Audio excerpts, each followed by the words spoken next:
All right, Mr. Lenza, the court has a felony complaint as well. I guess 2 felony complaints involving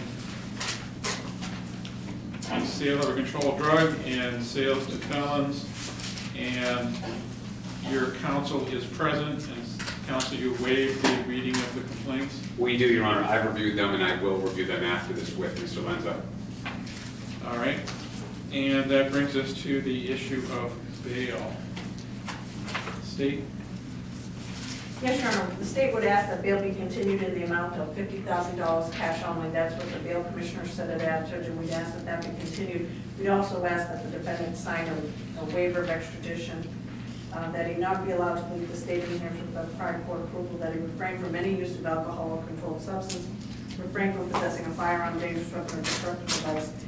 And the reason why the state is asking for the court to extend or continue the cash-only bail of $50,000 is the fact that after the arrest, the defendant made admissions to law enforcement officers that the defendant has previously provided drugs for guns in New Jersey, and also that the authorities are trying to determine the origin of the firearms that were located in the defendant's home. And then lastly, Judge, that the ecstasy and marijuana were found in the home, although he wasn't charged with possession of that. All right. And this involves after the sale of the firearm, there was a sale of drugs to the same person. All right. Your Honor, thank you. Your Honor, at this point, we're asking $50,000 cash only.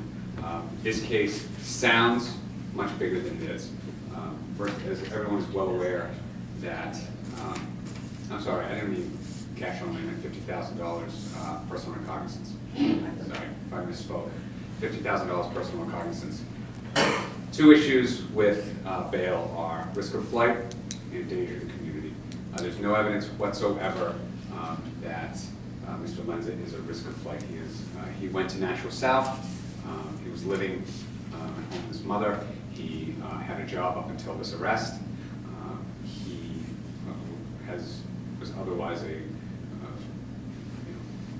living a normal life, as opposed to, regarding the danger to the community. There's been no allegation thus far, even made here during the state's offer of proof, that Mr. Lenza has done any act that has in any way endangered the community directly. I understand the current charge, and I'll address that. However, we're talking about a gentleman who collects things. He collects many things, to include guns, coins, and many other things were found in the home. As we understand it right now, they're not charging him with illegally possessing any of these guns. Regarding the state's allegation that he obtained any of these guns by trading drugs in New Jersey. Any guns he obtained from New Jersey happened more than 6 years ago. These guns, as we understand it right now, are all legally possessed. He had gun cleaning materials in the house, he had gun cases, things of that nature. In terms of the circumstances that led to his arrest, Your Honor, the Nashua Police Department sent a CI in. Not only did they send him in once, he had to approach Mr. Lenza 3 times to accomplish this because of his hesitancy to interact with this person. They also, while the CI was there, he apparently asked Mr. Lenza to engage to purchase a small amount of marijuana off of him. None of these facts demonstrate that Mr. Lenza is a direct threat to the public. Obviously, it's alleged that he sold a gun to a felon, and he has been charged with that. The purpose of bail is to place the least amount of restrictions on someone and to ensure that they appear in court and provide for the safety of the community. Mr. Lenza has no criminal record prior to this, none whatsoever. And we can take that to understand that he can abide by the court's conditions of bail, that he not commit any further crimes. All the guns have been removed from the home. He will sign a waiver of extradition. He will abide by whatever conditions the court imposes. But a $50,000 cash-only bail at the state requested amounts to warehousing and bail. And this is a felony, and it will go on for a time until we can offer what is quite clearly an entrapment defense in this instance, until this case is resolved.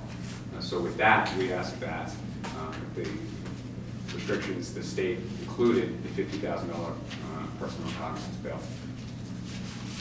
All right, bail is amended to $50,000 cash or surety.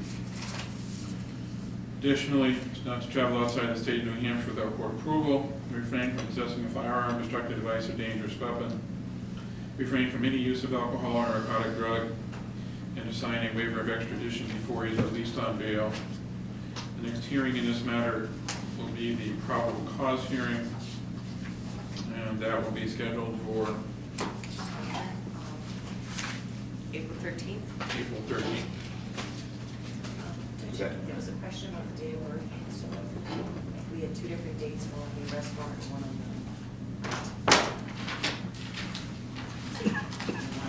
Right, we're gonna need to get a true date of birth from the defendant. I'm sorry, he does have counsel here, so. Oh, I'm sorry. Thank you.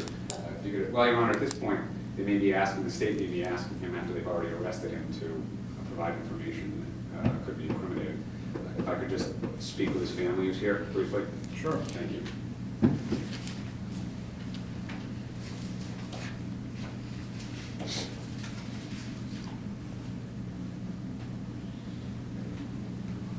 I'll submit to the court that his date of birth is 2/12/88. Okay. All right, that takes care of these matters. Thank you very much, Your Honor.